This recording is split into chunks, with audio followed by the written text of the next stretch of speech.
Welcome, diecast fans. I'm Tom Spanners-Watson. And I'm Frank the Guru Gibbs. And welcome to the final round of the JDM Rundown 2022. And for today's final, it's the first to win 5 races, and you must win at least 2 of those in a row so that you've got wins from both lanes. And spectators been pouring in from all over the place to come and see the big final. Well, it should be a doozy, so let's get into it. Young Cade takes the inside lane first up because he was the highest point scorer last week. Jim Bob Engine Parts on the outside. And away goes Jim Bob with a strong lead in this first race. He's clean over the jump. Here comes Young Cade with a big burst of speed. Tries to get around, but Jim Bob holds him out. Check out Cade's special cornering technique here. Look at this, he bounces up on 2 wheels, gets around, bounces off that outside wall, floors it, gets up on 2 wheels again, and then canes it down to the finish line. That definitely seems to have been his signature move. Look at that. Crazy bit of driving there from Young Cade, but incredible control to keep it together. Yeah, he did very well to catch right up to Jim Bob. Look at that, nose to nose as they head into the final straight, and Jim Bob there pulling his signature move, the Savage Block. Out of the 2 Skylines, you would expect the more modern one to be quicker, but Jim Bob proving that he's still got some pace in the old girl yet.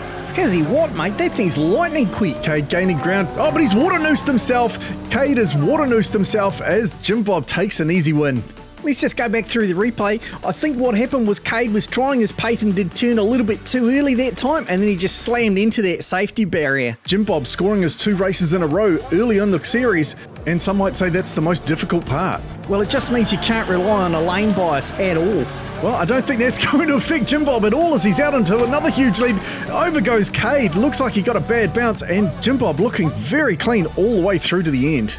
Cade should probably take his foot off the gas now that he's upside down. But look at that, Jim Bob got wide as well, but unfortunately young Cade just got that bad bounce and that was enough to flip him over. But props to him for trying to make it to the finish line.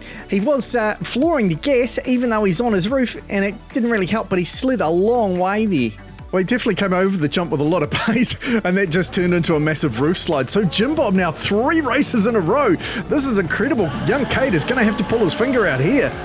As they're neck and neck into KM corner. Oh, Cade goes out on the sidewall. He's flipped over. Jim Bob with a massive spin there. Gets it under control and will take his 4th win.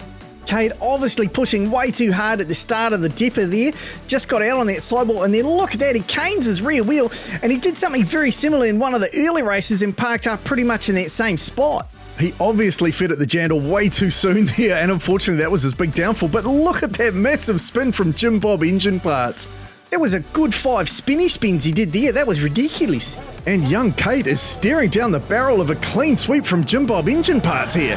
Jim Bob Engine Parts just putting on a masterclass of driving skill here. Young Cade gaining ground here. Oh, he goes sideways through Kahuna corner. He's making another challenge, but Jim Bob holds on for the 5th win. What a superb driving display from Jim Bob Engine Parts there. That was incredible. Congratulations, Jim Bob Engine Parts. You helped young Cade get into the final after last week's effort, and then this week you absolutely cleaned up. I sure did. That was just a brilliant driving display. This guy knows what he's doing. What is that racket? Can you hear that? Yeah, it sounds like a big group of... Oh, what's all that? Why is there a limo pulling up? I bet it's a celebrity. I'm sure Halle Berry finally got on my notes. I don't know, mate. Celebrities don't normally travel with a large armoured escort, do they? Well, whoever it is, I think we're about to find out. Hello, gentlemen. Boys, this is Rick Johansson. He is the boss of MCP. He's who of what, and why should we even care? He is the CEO of MCP, which is Mega Consumer Products, and he's bought the Canyon. Sorry, guys.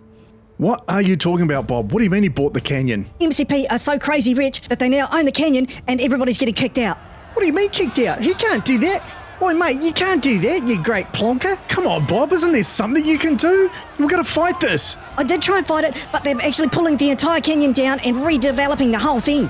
Wait, are you really saying that's the end of this track? Unfortunately, mate, it's all got to go. But this is our home. Where are we going to race? Where are we going to get our donuts from? I don't know, mate. I don't know. I guess that's just the end of it all. Surely we could fight them. We've got to take them to court or something. Mate, it might just be easy to move on.